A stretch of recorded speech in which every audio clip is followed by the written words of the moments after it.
नमस्ते, प्रणाम आप सभी को। मैं सिंगर अंजना राज और अभी हम लोग लाइव आए हैं एक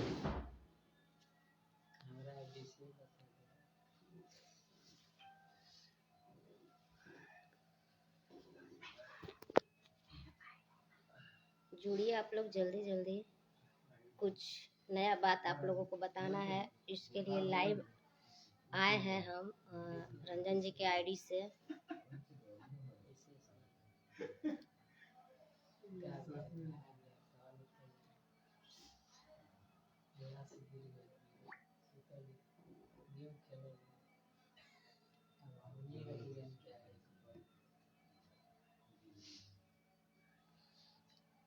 अमरजीत यादव जी जुड़ चुके हैं, थैंक यू।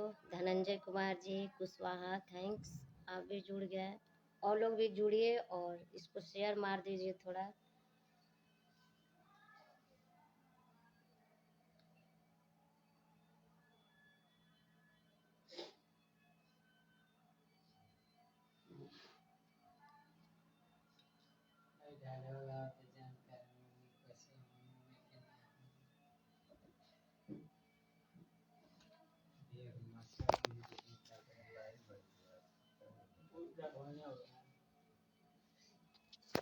कैसे हैं आप सब, कमेंट में बताइए लोग।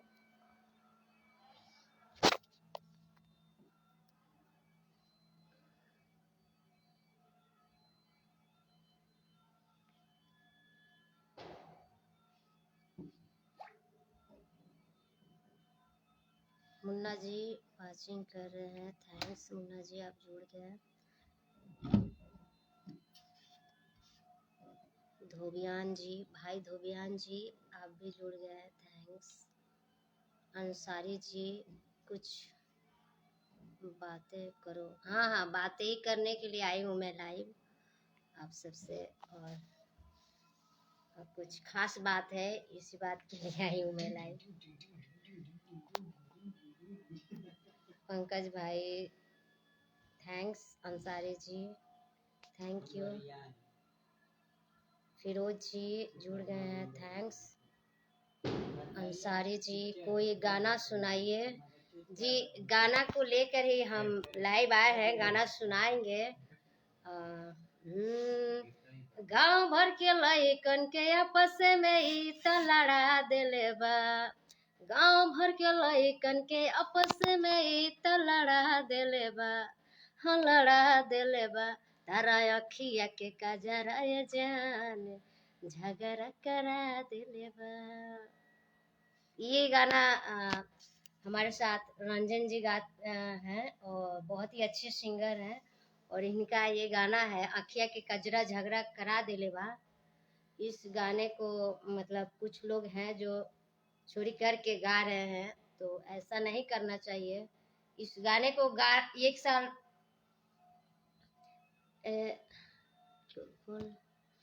Mantu Kumar ji thank you.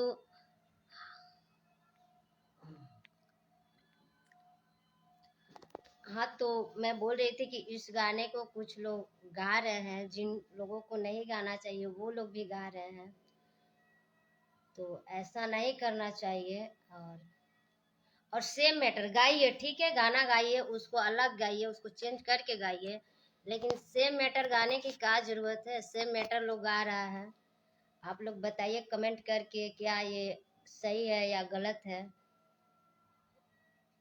RJ Gupta ji super hit song भाई के। हाँ, ये तो गाना सुपर हिट है, चल रहा है, खूब चल रहा है, ऑर्केस्ट्रा में तो बज रहा है इतना कि आप लोग पूछिए मत। और इस गाने के लोगों ने गा रहा है, बहुत लोगों ने गा दिया चोरी करके, तो इसलिए लाइव आना पड़ा।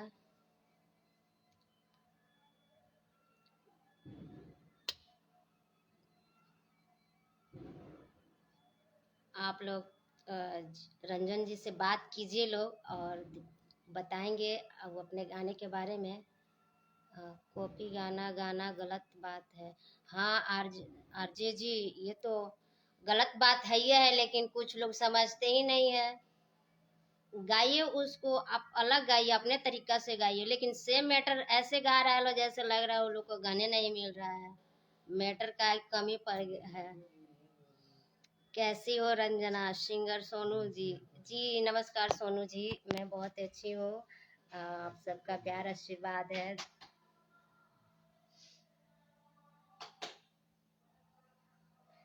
हाँ मैं अभी लाइव हूँ रंजन जी के आईडी से।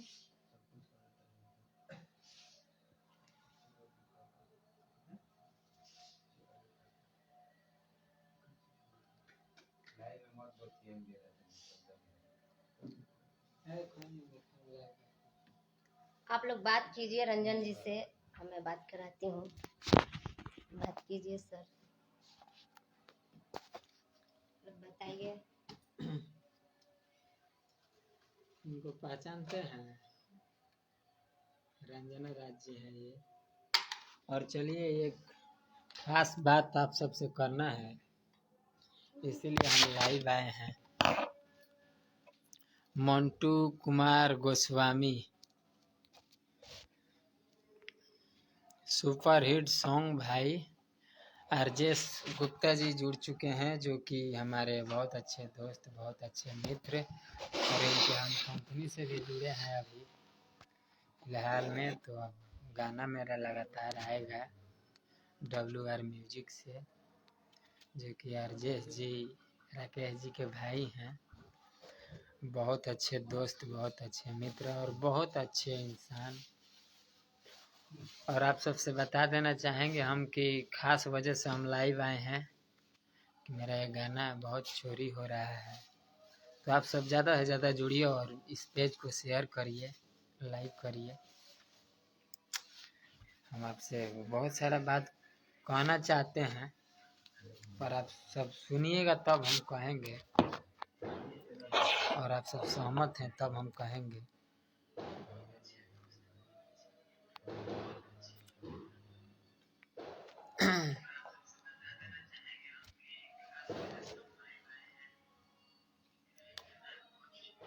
चलिए एक गाना मेरा आया था, बहुत अच्छा सॉन्ग, जो आप सब ज़्यादा से ज़्यादा दुलार प्यार आशीर्वाद दे रहे हैं। पहले तो मेरा गाना बहुत ज़्यादा हॉट आता था, पर अब हम बहुत अश्लील गाना को मुक्त किए हैं और बहुत अच्छा अच्छा गाना गा रहे हैं। पर हमको नहीं लगता है कि हम लोगों को अच्छा गाना लोग गाने देंगे। जो स्टार हैं, दुका दुका हैं, बहुत नाम सुने हैं, पर थोड़ा दिक्कत होता है, शर्मिंदगी महसूस होता है कि बताइए हम इनको इतना मानते थे, यही लोग ऐसा काम कर रहे हैं, तो अच्छा नहीं लगता है। गाना था मेरा तो यार गाँव भोकलोई कौन के आपस में ही तो लड़ा देले बा, तो तारा अखिया के काजरा है ये जान झगड़ा करा देले बा, छोटा बड़ सब के हो आपस में ही तो लड़ा देले बा, हाँ लड़ा देले बा, तारा अखिया के काजरा है जान झगड़ा करा देले बा। इसी गाने को आप सबसे बता देना चाहेंगे कि बहुत लोग उठा के गाए हैं, चोरी कर कर के गाए हैं, ये मेरा गाना है। और उन भाइयों से बोलना चाहेंगे कि कम से कम इतना तो भैया लिहाज करना चाहिए कि हम लोग छोटे कलाकार हैं। हम लोग कभी अपने आप को ही नहीं समझते हैं कि है वो है, और आज तक हम कोई भी नहीं बोलेगा कि रंजन लाल यादव किसी का गाना उठा के गाया है। और कोई बोलता है तो आप सब कमेंट में ज़रूर बोलिए कि हाँ ये गाना उठा के गाए हैं, और आप सब बताइए ज़रूर। क्या कि हमको नहीं लगता है कि हम आज तक किसी का उठा के गाना गाए हैं। हम अपना गाते हैं, अपना सब चीज़ करते हैं, पर थोड़ा दिक्कत होता है। अभी गोलू गोल्ड जी गाए हैं, गोलू गोल्ड जी जो कि बहुत अच्छे कलाकार, बहुत अच्छे सिंगर, उनका गायकी हमको बहुत अच्छा लगता है, उनका गाना भी सीखते हैं, हम सुनते हैं। और आप सबसे बता दें कि जब हम गायकी नहीं करते थे तो उनका गाना सुनते थे और बहुत पसंद करते थे और बहुत अच्छा लगता था उनका गायकी। पर वो भी सब काम किए हैं, उसमें शिल्पी राज भी गाई हैं, तो उससे दिक्कत नहीं है। पर थोड़ा सोचना चाहिए आप सबको कि ऐसा काम नहीं करना चाहिए। जियो भाई, आरजेश जी बोल रहे हैं जियो भाई। जियो का भाई थोड़ा आप सब विचार करिए, ठीक ना। क्या है कि हम तो थोड़ा खुद टेंशन में हैं। अभी तो मेरा शूटिंग लगातार चल रहा है, 2 दिन से शूटिंग है, शूटिंग में हम थोड़ा बिजी हैं, इसलिए लाइव वही आ नहीं पाए। अभी गोलू गोल्ड जी सुबह में उनका गाना रिलीज हुआ है वेब म्यूजिक से, आप सब सुनिए, उनको भी दुलार प्यार दीजिए, आशीर्वाद दीजिए। ऐसा हम नहीं बोलेंगे कि मत दीजिए, मत सुनिए।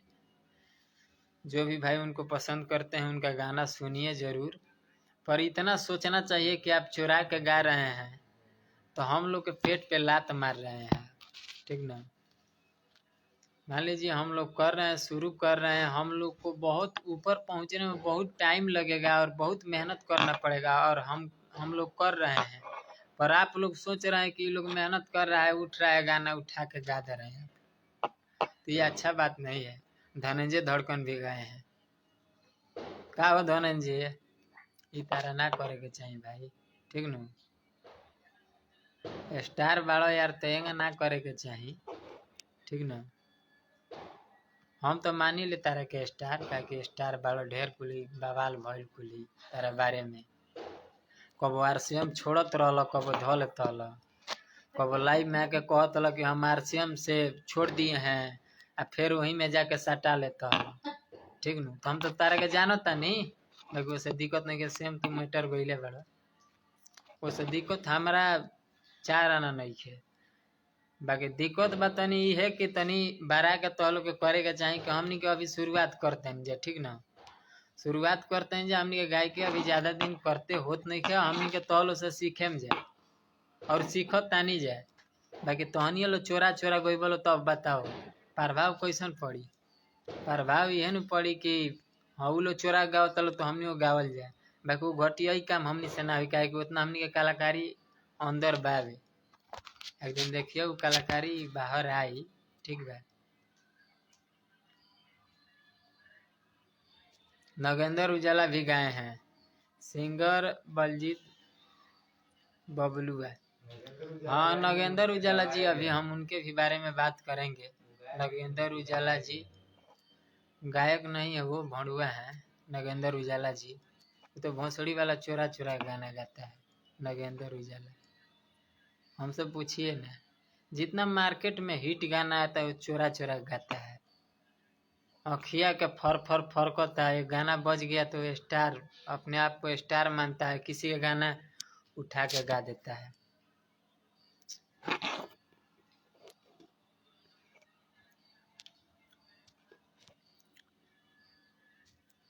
तो हमको थोड़ा दुख लग रहा है, पर ज़्यादा दुख लग रहा है इस बात के लिए कि हम रागनी म्यूजिक में, आप सब समझ सकते हैं, जान सकते हैं कि रागनी म्यूजिक में हम 2-2.5 साल से काम कर रहे हैं।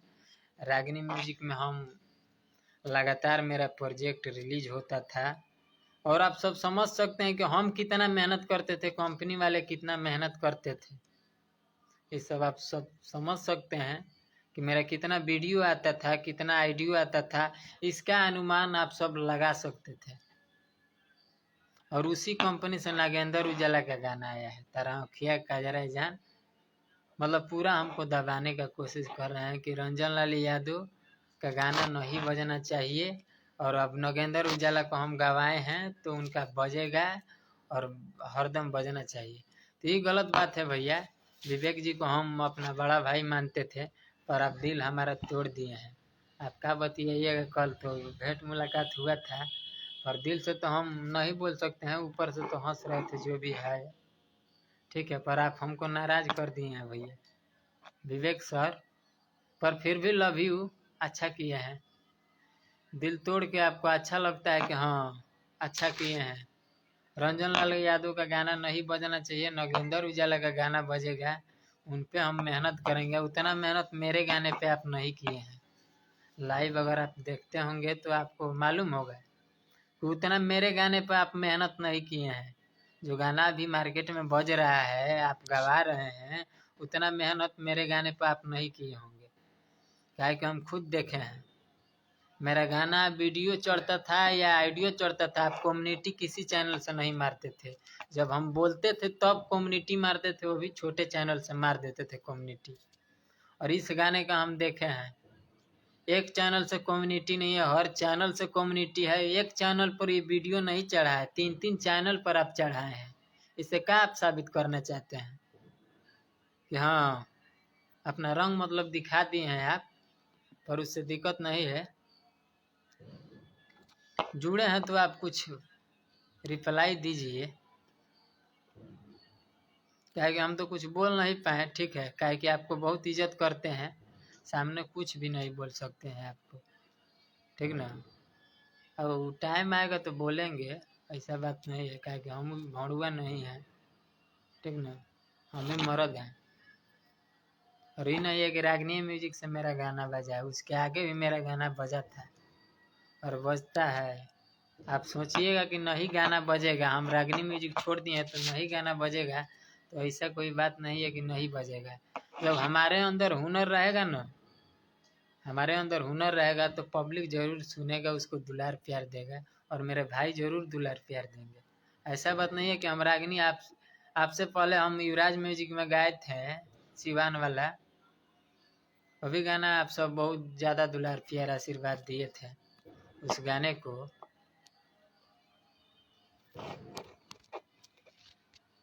1200 सब्सक्राइबर था युवराज म्यूजिक का, तब मेरा गाना ये क्लिक किया था। तो बस आप सबका दुलार प्यार आशीर्वाद है कि ये गाना क्लिक किया था। सब्सक्राइबर का कोई मायने नहीं रहता है कि 3 लाख है, 4 मिलियन है, 5 मिलियन है, उससे कोई लेना देना नहीं है। आप सबका दुलार प्यार आशीर्वाद रहेगा तो कोई कितना भी गाएगा, दिक्कत नहीं है। पर ये गलत बात है, ये लोग बड़े कलाकार हैं, बड़े लेवल पर हैं, और हम लोग इनसे सीखते हैं कुछ, और अभी सीख रहे हैं, और इनका गाना गाइए सुन के ही हम लोग गाना गाने आए हैं। तो ये सब लोग ऐसे कर रहे हैं तो ये थोड़ा बुरा लग रहा है, पर दिक्कत नहीं है। शूटिंग हो गया कन्हैया, शूटिंग हो गया, हाँ शूटिंग हो गया भाई। संतोष सोनी जी जुड़ चुके हैं मेरे, बहुत अच्छे। इनका भी हम सॉन्ग गाए हैं कुछ, बहुत अच्छा गाना लिखते हैं, तो ये भी जुड़ चुके हैं।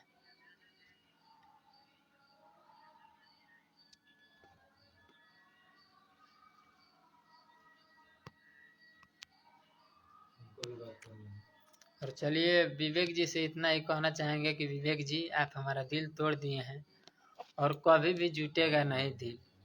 और एक बात जान लीजिए आप कि आपको जितना दुश्मनी करना है, जितना क्या बोलते हैं, लगा लेना है, जोर लगा लीजिए, दिक्कत नहीं है। पर ये गलत आप काम किए हैं और आप गलत हैं, और पब्लिक को हम साबित कर देंगे कि आप गलत हैं। क्योंकि आप अगर गलत नहीं होते तो आतिश उजाला, अजीत सोनी और जितने भी पहले के सिंगर थे, रागनी म्यूजिक में लकी राजा भी थे, वो भी आपको छोड़ दिए हैं। मिथिलेश सानी उसमें मिक्सिंग करते थे, वो भी आपको छोड़ दिए हैं। सब कोई छोड़ दिया है, एक बुलेट राजा है, उनको हम भी मानते हैं, बुलेट राजा को, साथ में और काम हुआ है, समझ सकते हैं आप। पर दिक्कत नहीं है, पर ये सब थोड़ा ऐसा नहीं करना चाहिए, ठीक ना। काहे कि आप अच्छे रहते ना तो आपको कोई नहीं छोड़ता, आप अच्छे रहते तो आपको कोई नहीं छोड़ता। क्योंकि क्या बोलते हैं, रागनी म्यूजिक पर आतिश उजाला से ज़्यादा किसी का व्यू नहीं गया है, ना किसी का मतलब उतना रिस्पॉन्स है। आतिश उजाला का गाना मेरे से भी ज़्यादा है, ठीक ना, मेरे से भी ज़्यादा है, और बहुत अच्छा वो लड़का गाता है। पर आप उसका इज्जत नहीं किए, आप उसका इज्जत नहीं किए, बताइए, आपको शर्म करना चाहिए। और ये चोरी चोरी करवा करवा के गाना गवा रहे हैं, ठीक ना। गाना आप भी लिखते होंगे तो लिख हो के दीजिए, काहे ऐसा काम कर रहे हैं? लिखना नहीं आता है? जब अपने में बेमत नहीं है ना तो दूसरे के क्या बोलते हैं वो, आप लोग समझ सकते हैं। हम ज़्यादा नहीं बोलेंगे, पर विवेक जी दिल पूरा फाड़ देला बड़ा तो ठीक न, तो पूरा दिल से कहता नहीं। रागिनी म्यूजिक में यार तारा खातिर का ना कहनी जाए, 2 लाख सब्सक्राइबर तार रहे तब से हम बानी ओबरा हमार सिवा न लगाना बाजा रहा है। देखो तू देखो तो लगे के रंजन के इज्जत देता हल तू ठीक न यार, हेंगा हेंगा काम करता रहो। एबारा बहुत बड़ आदमी हो गई बड़ा लोग, देखावे लगलो लो कि हाँ हम कितना में बानी। ओबरा तारा चैनल से केहू के गाना ना बाजो रहे, हमार बाजो रहे, फिर भी तारा के सपोर्ट कोई आदमी सपोर्ट उतना करके, और वो बार हम पुराना गाना रिलीज करवाई चैनल पर से, तो तारा चैनल पर से बाजो का व्यू उठो, बढ़िया उठो, बुलेट से बढ़िया व्यू उठो। बारा उठो कि ना, तू अनुमान लगा लियो, चाहे पहले के खोल के देख लियो तू, ये गलत बात हो कि सच बात हो, एकरा का मिला लियो। पहले के गाना 3 महीने 4 महीने का गाना ओकरा के उठा के हम दे देता नहीं, अब अपन प्रेजेंट बाई युवराज म्यूजिक रहता तब तू छोड़ देते रहा है वो गाना, आ छोड़ के ऊपर बढ़िया व्यू मिलता, बुलेट ले बढ़िया व्यू मिलता ठीक न। एबार तू लोग देखा दे लो कि हाँ हमनी के माले बानी जा बहुत स्टार बानी जा, बाप रे बाप। एगो बात जान लिया लो कि उतना हुनर अंदर रहेला ठीक न, देह पर मत घबराइया लो, देह तो हमार पूरा पब्लिक देखेला, देह पूरा पब्लिक देखेला कि हाँ जान नहीं खे, बाकी भीतर से जान देखबो तो बहुत जान है ठीक न।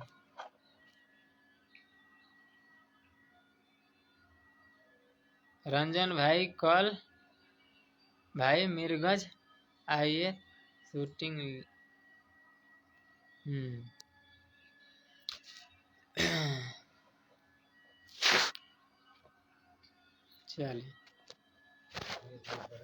चलिए और रहल बात की बड़ भाई लोग से दिक्कत नहीं किया, हम खुश नसीब बानी कि हमारे गोलू गोल्ड भैया गौले बानी गाना के, और धनंजय भाई गौले बनन तो हमरा से श्रेष्ठ बालू दिक्कत नहीं खे। बाकी दिक्कत हमारा एक बात के रहला कि जौना कंपनी से हमारे गाना चढ़ला वही कंपनी से गाना गवावल गइल बा, और दोसर कोई गा के नहीं खे दिले, ई गाना गवावल गइल बा। हमारा वीडियो में जितना खर्चा नहीं खे लगल, पैसा नहीं खे लगल, ओकर ले ज्यादा वो वीडियो में खर्चा लागल बा, पैसा लागल बा, ताकि रंजन लाल के गाना दब जाओ और वो भाई के बाजू। तो भाई नगेंद्र उजाला तारा से बात कह दे चाहे तू टीचर हुआ यार, भणुआ ना हुआ, हम सुनले बानी कि तू टीचरो हुआ, गायक के साथे साथे टीचरो हुआ ठीक न। बाकी तू गायक ढेर बनत होखब तो कबो हमरा से भेंट करी हो, चैलेंज तारे के देतानी, कहियो चैलेंज हम खुलेआम तारे के देतानी, कहियो तू हमरा से भेंट करो स्टूडियो पे, चाहे गाना लिखे के मामला में ठीक न, गाना लिखे के मामला में चाहे गावे के मामला में कितना तू तेज बाड़ो हम तारा के देख लम स्टूडियो पे आवो, दे के झुझुआई हम दे तो हमार हम जानते नहीं कुछ नहीं खे ठीक न। बाकी झुझुआई हम काहे कि कहल बा कहावत एगो भोजपुरी में कि का कहल बा जी, भुला जाता नहीं, मोट देख के डेराए के ना चाही, पातर देख के झुझुआए के ना चाही, ये एगो कहावत कहल बा भोजपुरी में, तो एकरा के देख लेबे के बा ठीक न। नगेंद्र उजाला मैंने गइले बना ठीक बा। चलिए हमार छोटू कुमार यादव कल मीरगंज क्या हो रहा था भाई, शूटिंग हो रहा था भाई, और लगातार अब शूटिंग आए, मेरा लगातार वीडियो आएगा, आप सब ज़्यादा से ज़्यादा दुलार प्यार दीजिए, और वो भी WR म्यूजिक पर आएगा लगातार मेरा वीडियो। अभी 6 गाने का शूटिंग हुआ है, तो एक शूटिंग है मिथिलेश भैया के चैनल पर चढ़ेगा जो कि MS म्यूजिक के माध्यम से है, जौना कलमिया से लिखित तारनामा, जो कि बहुत अच्छा गाना है, और आप सब ज़्यादा रिस्पांस भी दे रहे हैं। ऑर्केस्ट्रा में भी 5-10 ऑर्केस्ट्रा में हम देख चुके हैं कि बज रहा है, देख कर सुन चुके हैं। मेरे मोबाइल पर भी बहुत ऑर्केस्ट्रा वीडियो आ रहा है, तो आप सब ज़्यादा से ज़्यादा दुलार प्यार दीजिए कि इस गाने को भी उठाइए, एक बार ज़रूर आप सब सुनिए। गाने का बोल है तो यारे आइले गावे तहरा को के बहाना, देखिले चेहरा तोहार हो रोजाना। आइले गावे तहरा को के बहाना, देखिले चेहरा तोहार हो रोजाना। जौना कलमिया से लिखी तहर नामावा, जौना कलमिया से लिखी तहर नामावा, उहो कलमिया हो जाला दीवाना। तो मेरा और ये अंजलि जी का है। अभी मेरा गला लग रहा है, क्या है कि हम कल से शूटिंग पर हैं, कल सुबह से और आज शाम हो गया, तो 2 दिन शूटिंग किए हैं, तो थोड़ा गला लग रहा है, पर दिक्कत नहीं है। यही गाना है, आप सब ज़्यादा से ज़्यादा दुलार प्यार आशीर्वाद दीजिए और जुड़िए अभी लाइव से। हम बहुत ज़्यादा अभी लाइव, भैया आपका नंबर सेंड करो ना, सेंड कर देंगे एकदम भाई। थोड़ा नंबर हमारा बोलिए जी, दीजिए हमको, बोल देते हैं। जय हो। सिंगर राहुल राही जी वाचिंग कर रहे हैं। फिरोज अंसारी, बहुत अच्छे मेरे दोस्त, मेरे गांव के मित्र।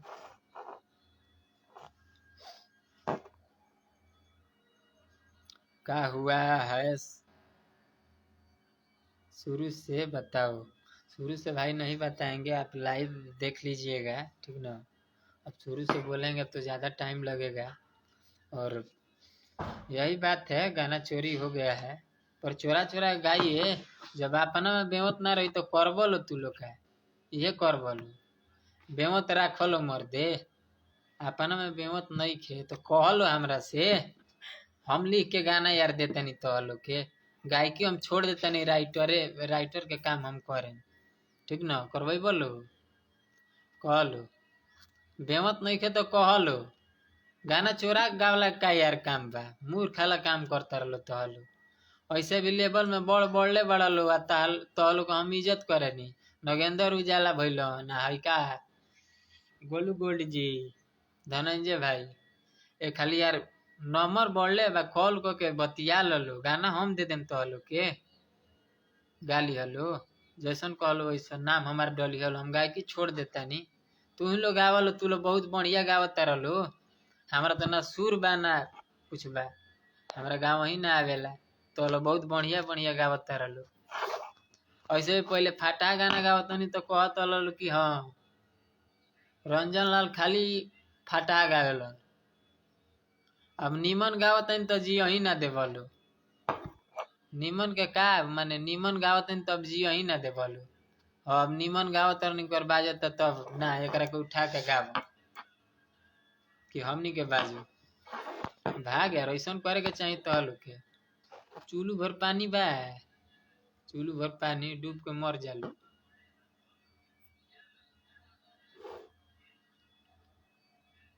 हम जानते ना मर बोलो, तू लो तो घटिया ही कर बोलो, कर लो, दिक्कत नहीं खे, कर लो। बाकी है विवेक सर से ही उम्मीद ना रहा, बाकी भाई ठीक कहले बड़ो, ठीक ना, एकदम गच रहो, तार कंपनी एकदम आबाद रहो। रंजन लाल बर्बाद रही तो दिक्कत नहीं खे, ठीक ना। पब्लिक के आशीर्वाद जितना मिल गईल बा, मिलता वो तने हमरा खातिर बहुत बा। और हमरा कौन ई ना रहेला कि हम स्टार खूब स्टार होई या खूब अथी होई, जितना बा उतने में हम खुश रहनी। या कबो अपना आप के देखैले नहीं कि स्टार हम बानी, काहे कि हम सिंपल आदमी हई। बहुत लोग हमारा के देखेला तो ना कहेला कि हम सिंगर हई, ठीक ना, काहे कि भरोसे ना करेला लोग कि हम सिंगर हई, काहे कि हम वैसन हुलिया में रहबे करेनी, ठीक ना, हम सिंगर खानी रहबे ना करेनी, ठीक ना, एकदम खाटी देहाती भोजपुरी स्टाइल। एक मेरा और भी गाना आ रहा है, जो कि पहले का रिकॉर्डिंग हो चुका है पर रिलीज अब होगा, जो कि है अरे ना मनोज तिवारी, ना रहबी किशन, ना होई पवन खेसारी, हम हई सीधा साधा बिहारी। तो आप सब ज्यादा से ज्यादा गाना का सुनी, और एकदम देहाती गाना बा। एकरा के ज्यादा से ज्यादा आशीर्वाद दुलार प्यार दी। और हम अपना भोजपुरिया भाई लोग खातिर गईले बानी, काहे कि इ गाना ऐसन बा कि हम अपना बगौले बानी, काहे कि दूसरा से हमरा ई नइखे और केहू के नाम धके ना गावे के चाही, बाकी वैसे दिक्कत नइखे, काहे कि लोग बड़ भाई बा लोग, ठीक ना। और ई गाना कुछ ठेस ना पहुंचाई, हमरा उम्मीद बा, काहे कि एमे गलत शब्द के प्रयोग नइखे, बहुत बढ़िया बा।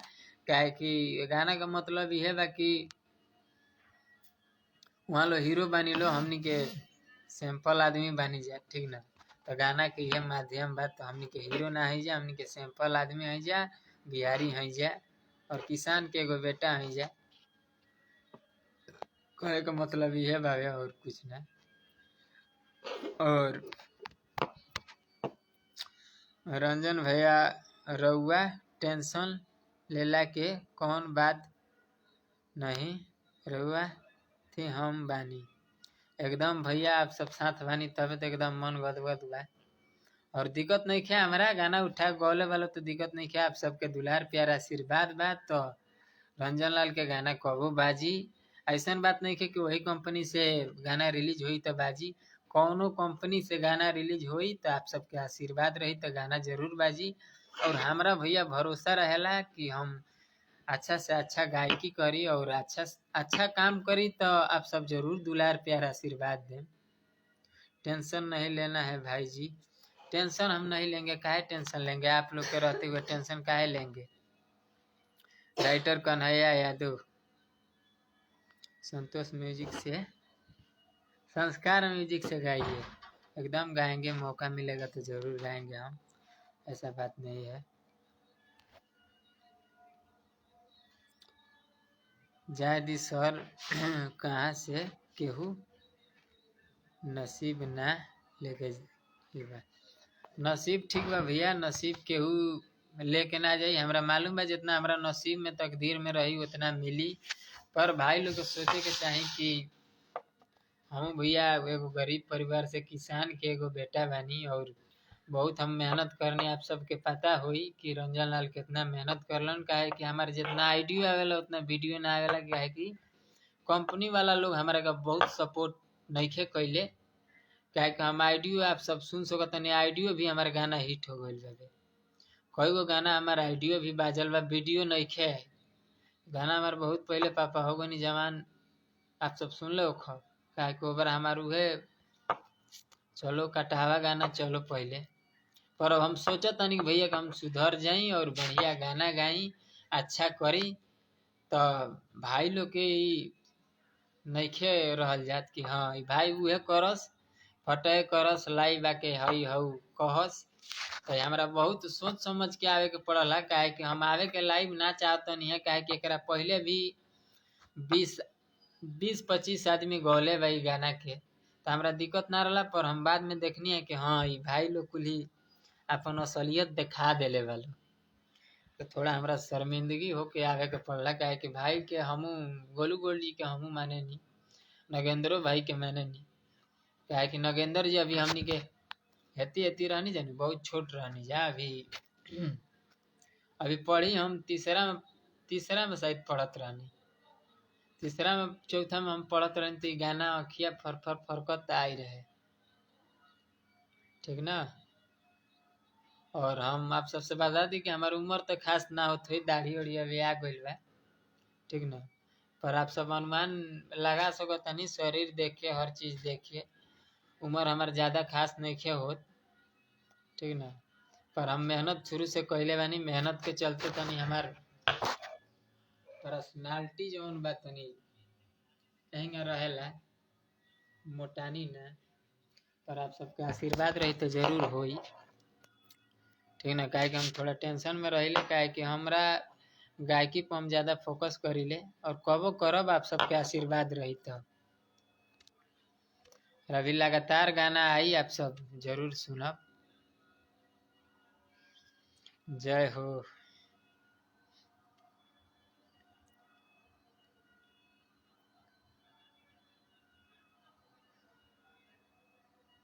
छोटू कुमार यादव दोनों जान के स्टेज प्रोग्राम। हाँ स्टेज भैया, स्टेज हम करे खातिर डेराइल नहीं खी, ठीक ना। स्टेज करे खातिर काहे कि हम आज ले प्रोग्राम मन हम गौले बनी बहुत 10-12 गो कई गो प्रोग्राम हम गौले बनी, उतना तो याद हमरा नहीं खे, बाकी हम सीखल नहीं खी। बाकी आप सबके आशीर्वाद रही स्टेज पर, तो स्टेज पर भी बुलाए तो हम स्टेज करब, ठीक ना। हार चाहे जीत बाकी उनका बुझा जाए कि हाँ ठीक ना कि रंजन लाल कुछ बाड़न, ठीक बा। नागेंद्र उजाला का बुझा जाए कि हाँ रंजन लाल यादव कुछ बाड़न, यार उनका सोचे का चाहिए हमारा बड़ भाई के बराबर बाड़न, ठीक ना। बड़ भाई के बराबर बाड़न और छोटे भाई के खाए के फेर में बाड़न कि हाँ।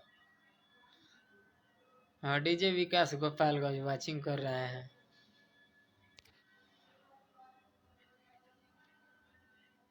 कैमरा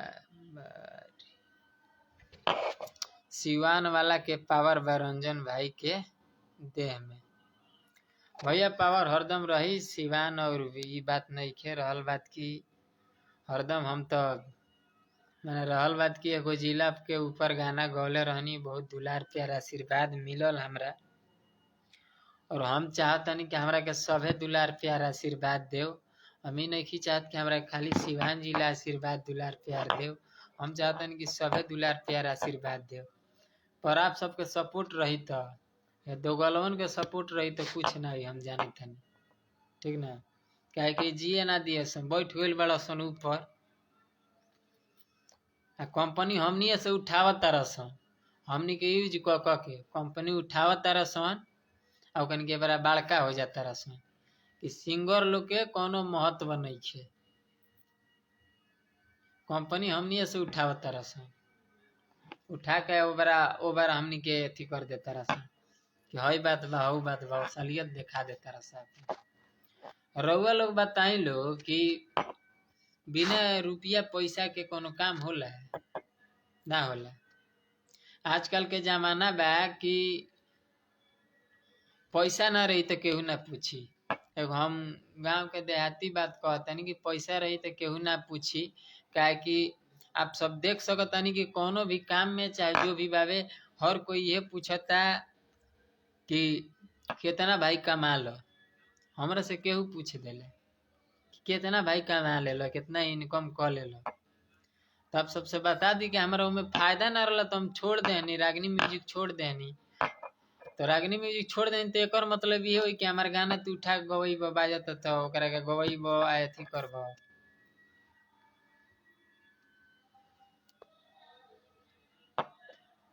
का हो भाई, का हाल बा दीपक?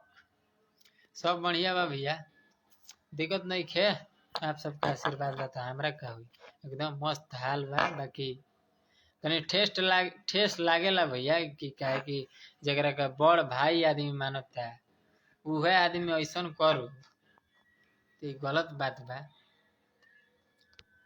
हम जानते नहीं कि विवेक के थोड़ा बहुत ठेस पहुंची। बाकी एगो बात दिमाग में विवेक तू बैठा ली हो कि अगर नीमन रहता न तू तो तारा लगे बड़ा बुलेट राजा बड़न जितना शुरू से आदमी रहे सब तारा के छोड़ देले वालू। नीमन रहता न तो तारा के केहू ना छोड़ ले रही, ठीक न। जे तारा साथे कईल बहुत माने तारा कंपनी के आगे बढ़ावे में हाथ कईल बहुत चीज कईल, ओकरा के तू कुछ ना बुझल। हाँ के का बा का नहीं खे, ठीक न। क्या हाल है भाई? हाँ बढ़िया है। के कहाँ बा रंजन भाई का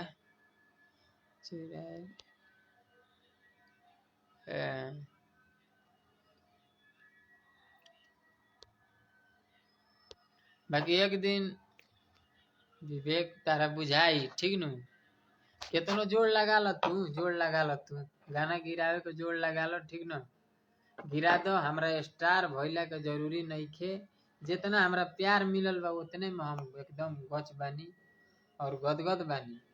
अब भाई लोग के जितना प्यार मिलल बा और अभी भी मिलेला, तारा अथी कैला से कुछ होखेला बा ना, ठीक न। बाकी जोड़ लगा लो, जेकरा से गवावे के बा ओकरा से गवावो, और जितना बड़ चैनल पर चढ़ावे के बा चढ़ावो, उससे हमरा 4 आना प्रॉब्लम ना हुई, 4 आना, ठीक ना। गाना दाब दो हमार ना बाजी, हमारा सबर बा एकदम, ठीक ना। बाकी एगो बात तू जान ली हो कि एकरा बादो गाना बाजी, आ तू खुद अपना कान से सुन बा, ना बजल तो तू कही, ठीक ना। काहे हम तारा के चैलेंज दे के कहत हूं कि गाना हम जरूर बजवाए, पब्लिक बजवाए, हम ना बजवाए पब्लिक बजवाई, ठीक ना। काहे कि पब्लिक हमरा के माने ला, ठीक ना। मानी ऐसा बात नहीं है, काहे कि भाई लोग जानता है कि विवेक कैसन हुआ ना रंजन लाल कैसन हुआ, बहुत जितना आदमी मिलल बा हमरा के जानता है, जितना भाई लोग हमरा से मिलल हुई लो सभी जानता है कि रंजन लाल यादव कैसन है, ठीक ना। बाकी तारा जितना दबावे बा अखिया कजरा तू चैनल से उड़ा दो, मिलियन में गइल बा उड़ा दो भाई, दिक्कत नहीं खे, हमरा कबो दिक्कत नहीं। तू उड़ाइयो देबो तो हम तारा से पूछे ना जाम कि तू गाना काहे खातिर उड़ैला, काहे कि तारा से हमरा मन फाट गइल बा, ठीक बा। तारा खातिर बहुत चीज हम माने बहुत मेहनत कैले बानी जा हमनी के, ठीक ना। साला अपन पैसा लगा लगा के गाना गा गा के तारा के देले बानी जा, ठीक न। 1 रुपया के जानत रहला तू, 1 रुपया के ना जानत रहला तू, ठीक ना। एबारा चैनल बना ले तो बड़का तू चैनल अलग हो गइल बड़ा कि हाँ हम रागिनी म्यूजिक के मालिक हई, विवेक बयाहूत, ठीक ना। तो ये गलत बात बा, ठीक ना। शरीफ के रहे ना दिलो, सही भैया ना रहे दिलो, शरीफ लोग के में एबारा गुजारा नहीं खे, ठीक ना। शरीफ के गुजारा नहीं खे में।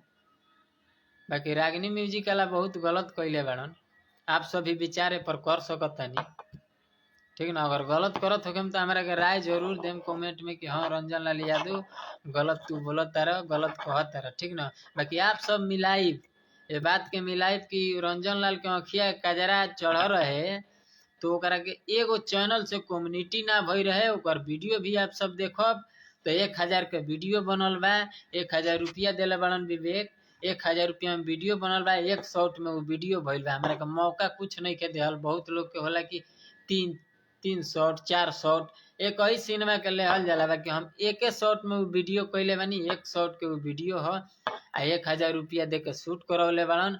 आ ये वीडियो में आप सब अनुमान लगा लें कि कितना खर्चा लगल हुई, सब एक खर्चा के भुगतान विवेक बयाहूत कैले बड़न। तो ये सही ना हो तो का हो, सब आप सब मिला के देखो और कमेंट में आप सब बताएं, ठीक ना। जरूर बताएं कि हाँ अगर हम गलत बोलते हैं तो आप सब जरूर कहें कि हाँ गलत रंजन लाल यादव बोलता रहे तू।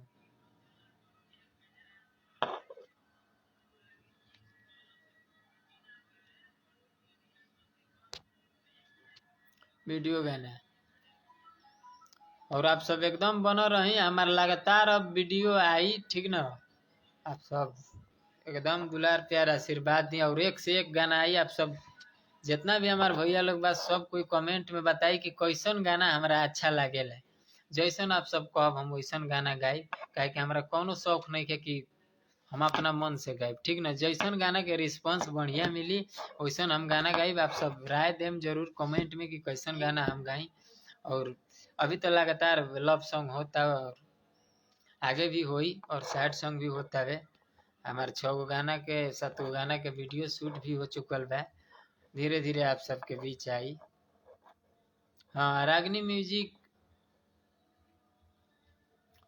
बहुत दुख लागल बा, ठीक ना। रागिनी म्यूजिक हमनी से बनल ना है बारे में,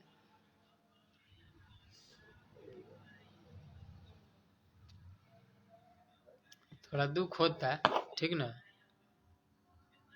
नाइस सिंगर ऋतुराज नाइस है, पर हम जानते हैं कि बहुत लोग हैं इसमें कि मुंह पे कुछ और बात करते हैं, पीठ पीछे कुछ और करते हैं, पर हमको दिक्कत नहीं है भैया, ठीक ना। जो हमको डर नहीं लगता है, क्या कि हम अकेले आते हैं। आप सबको मालूम होगा कि सिवान से उधर मेरा घर है, जीरादेई के उधर मेरा घर है।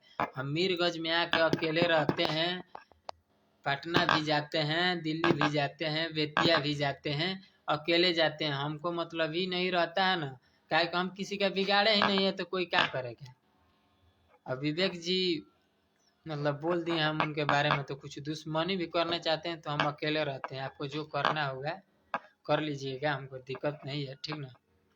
पर जो सच बात है हम बोल दिए हैं, पब्लिक के बीच बोल दिए हैं। और आपका जो नेचर हो तो सब जो जुड़ा है तो वो तो जानता ही है, कहना का है, जो शुरू से जुड़ा है वो सब जानता है। आतिश उजाला हो, बाबू को हम बहुत मानते हैं, आतिश उजाला को, ठीक ना। आतिश उजाला जो कि उसका गाना एक बजा था बहुत अच्छा, अभी रागिनी म्यूजिक पे सबसे ज्यादा उस गाने का व्यू है। उस लड़के को विवेक जी आप सपोर्ट नहीं किए, उस लड़के को सपोर्ट नहीं किए। और सपोर्ट का दिक्कत नहीं है। और हाँ यही बात, एक और बात है कि मेरा 5 महीना पे 2 वीडियो होता था रागिनी म्यूजिक में, 5 महीना पे 2 वीडियो होता था, ठीक ना। अब बताइए आप ही लोग उससे क्या फायदा है जी, पैसा लगा के गाएंगे हम जिंदगी भर, है हमारा कोई इज्जत नहीं है ना।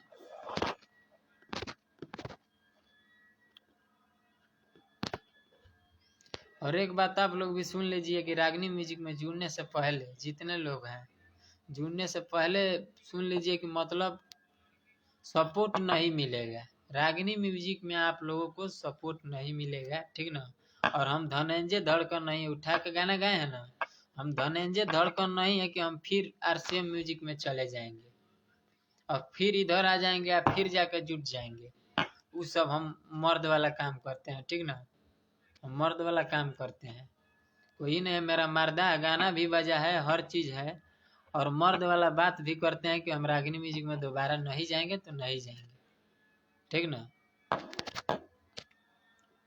शायद विवेक जी इस लाइव को देखे या देखते होंगे, पर आप सोहरा म्यूजिक से गाना गाई। आप कल कोई कंपनी किसी को साथ नहीं देता है आजकल, सही बात है। आजकल कंपनी को तो हम दोष नहीं देंगे, पर सारे कंपनी वाले ऐसे नहीं होते हैं और सारे सिंगर ऐसे नहीं होते हैं। और किसी को ये नहीं समझना चाहिए ना कि आज ये छोटा है तो इसका गाना नहीं बजेगा और ये बड़ा नहीं होगा, ठीक ना। क्योंकि कोई भी सिंगर है, जो कोई भी कंपनी वाले हैं, क्योंकि छोटे से ही बड़े हुए हैं, तो उन लोगों को ये अनुमान लगा लेना चाहिए कि हम क्या झेले हैं, हम क्या पहले थे, इसका मतलब अंदाजा लगाना चाहिए। पर ये बहुत लोग हैं कि नहीं सोच रहे हैं, बहुत लोग क्या तो आप देखिए रहे हैं, सब नहीं सोच रहे हैं, गरीब को समझते हैं कि हाँ जितना मजबूरी का फायदा उठा लीजिए। अब हम नहीं बोलेंगे तो हाँ रंजन लाल यादव ठीक बाड़न, अब बोल दिए तो रंजन लाल यादव खराब बाड़न। तो इस सब के आप सब जरा गौर करब और ध्यान देहब। और हमारे कहीं से भी गाना आई तो अगर आप सबके दिल में हमारा खातिर प्यार हुई तो आप सब जरूर सुनब। और ये गाना का ज्यादा से ज्यादा दुलार प्यार आशीर्वाद दी। अखिया का जरा झगड़ा करा दिले बा, हम जानते नहीं कि रागिनी म्यूजिक वाला विवेक जी चैनल से गाना उड़ाइयो दिहन न, उड़ाइयो दिहन तो हमारे भाई लोग जो सुने वाला बा वो जरूर बजाई, डाउनलोड कैलो है तो बजाई लो, आना तो लोकलो चैनल पर होई। क्या कि हम लोकल सिंगर हैं, अपना गाँव में ब्रांड सिंगर हैं, क्या कि हम लोकल से गाना बाजेला, जो भी व्यू मिलेला लोकल से हमारा बहुत दुलार प्यार मिलेला। क्या है कि छोटा मोटा चैनल से हमारा गाना बहुत अच्छा अच्छा भाग जाला, हर चैनल से बहुत हम चैनल से देख ले मैंने रागिनी म्यूजिक, एंगल म्यूजिक के कहने यादव हैं हम लोग, डरना नहीं है, गाँव के हैं हम लोग एकदम भैया। गांव के बात नहीं कह रहल बात की कोनो क्षेत्र अलग ना होला, जो है दुलार प्यार हुआ बरसाइब, जो है बनाइब वही जा सब कुछ बा। और हम अभी अपन सब चीज छोड़ के घर में माने हम अकेले बारा रहे नहीं, हम मीरगंज में रहे नहीं, अभी कुछ दिन पहले हम पटना भी गई रहनी है। तो इस सब के मतलब आप सब देखिए और ज्यादा से ज्यादा गौर करी। बहुत सारा भाई लोग तो अश्लील के भी बात कैल हलो, तो अश्लील माने आप सब देखिए सकता नहीं कि ये छोट लोग के गलती नहीं खे, ठीक ना। छोट सिंगर लोग के कोनो गलती नहीं खे, पहले बड़के लोग बिगड़ले वालो, हर चीज कैले वालो, तबे छोट लोग देखा देखी करते लोग, ठीक ना। देखा देखी आप सब देखिए सकतनी कि गाना उठा उठा गावत लो। कूलर वाला, हाँ कूलर वाला एगो गाना आई रहा, कोई आदमी उठा उठा गवल से। बहुत लोग माने बहुत कमे लोग बाचे वाला कि उठा के गौले रहा। हम ना गौले नहीं भैया, सुने में सर्च मार के देख ले भाई, बहुत लोग गौले रहला सेमे मेटर उठा उठा उठा उठा गौले रहला। अब अपना आप के समझत लोग हम स्टार बानी, हई बानी, हऊ बानी, ठीक ना। बाकी बाजल हम न के ओरिजिनल ओरिजिनल होता है, ठीक ना, ओरिजिनल ओरिजिनल होता है।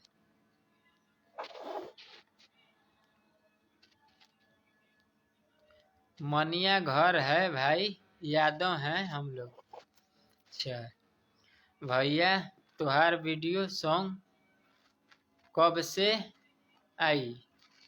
भैया बहुत जल्द आई, और लगातार वीडियो हुई और हम भी काम करब। अभी आप सब देख सकता नहीं, हम थोड़ा बहुत कमजोर भी हो चुकल बनी, ठीक ना। टेंशन के अब जानते बनी रुआ, बहुत टेंशन तनी रहता, ठीक ना। बहुत लोग कहेला कि भाई तू मोटैबे ना करल, तो मोटैला के राज ये बा कि टेंशन बहुत बा, ठीक ना। और आज से हमार गाना जितना भी आई बहुत माने कमे होई के धुन से मैच करी ना, तो हर गाना अलग हम मैटर बनाई बा करब, तो ये पर ज़्यादा विशेष रूप ध्यान देव। और म्यूजिक अलग रही और वीडियो भी हर गाना के आई।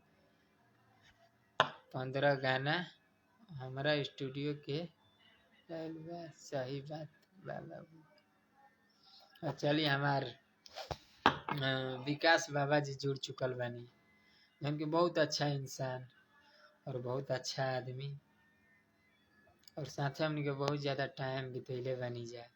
वहाँ के जामापुर में स्टूडियो बा, और वहाँ के स्टूडियो से हम गाना भी बहुत सारा गौले बानी पहले के।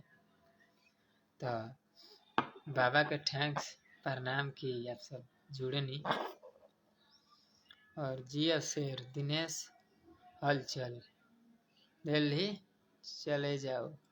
दिल्ली भैया देखी, दिल्ली या पटना मुंबई गईला से ई नहीं कि हाँ केहू स्टारे हो जाए, ठीक ना। जब ले अपना में हुनर ना रही और पब्लिक के आशीर्वाद ना रही तो कुछ नहीं के हो ख्याला। और जब अपने एरिया में पहचान ना बनी तो मुंबई या विदेश जाके गायब तो पहचान बनी ना बनी, ठीक ना। तो हम चाहते नहीं कि अपना एरिया में दिल्ली मुंबई गई कोनो बड़ बात नहीं है, काहे कि दिल्ली से बहुत हमारा ऑफर आ चुकल बा। बाकी हम दिल्ली अभी जाए के ना चाहे, हम सोचे नहीं कि अभी कुछ पहचान बनाए के बाद, और दिल्ली भी आप सबके आशीर्वाद रही तो जरूर जाइए दिल्ली, ठीक ना। हम सब साथ हैं। रंजन भैया जिया शेर, मोहन कुमार गुप्ता वाचिंग कर रहे हैं।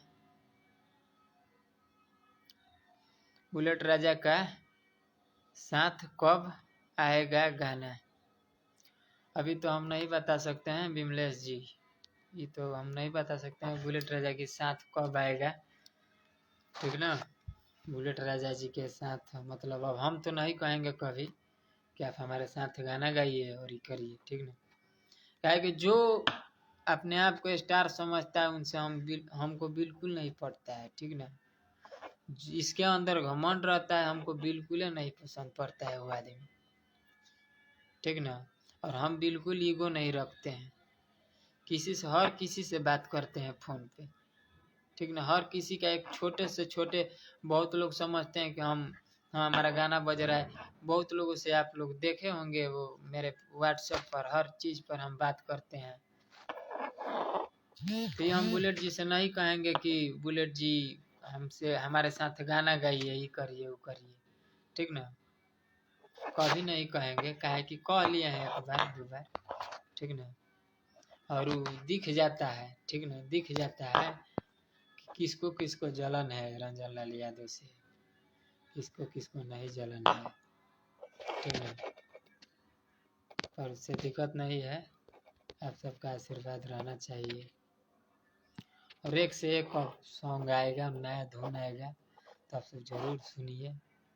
और हमको नहीं लगता है कि नहीं पसंद पड़ेगा, जरूर पसंद पड़ेगा, क्या है कि आप सब मेरा गाना जैसे सुनते हैं वैसे ही आप सबको गाना मिलेगा। और ज़्यादा से ज़्यादा लव सॉन्ग अब लगातार आ रहा है, उसको सुनिए।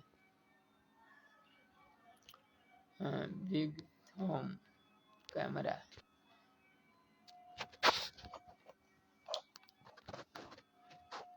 और क्या हुआ है भाई, क्या हुआ है, यही सब आप सब देख सकते हैं कि क्या हो रहा है इंडस्ट्री में। पर चलिए अब ज़्यादा कुछ नहीं बोलेंगे, ठीक ना। मेरा नंबर ले लीजिए, ठीक है, आप सबका नंबर ले लेंगे, दिक्कत नहीं है। पर इस पे विचार आप सब करिएगा, ठीक ना, कि कौन सही है कौन गलत है, और इसको थोड़ा मिलाइएगा, ठीक ना। क्या कि जब बड़े बड़े लोग ऐसे ऐसे काम करेंगे तो छोटा लोग क्या करेगा, बताइए आप सब। बहुत लोग बोलता है कि हाँ तो छोट के ही कचाड़वा कह दिले बड़ा सु, पूरा भोजपुरी के नाच दिल सु, जाने गावे के ढंग नहीं के उहो गा देता रस। ए भाई पहले नसले तो तू लो बाड़लो जौन ऊपर है, नसले तू लो बाड़लो, छोटका ही नहीं खस नसले, ठीक ना, छोटका कुछ नहीं खस नसले, जौन करबल उहे न देख देख के करी लो।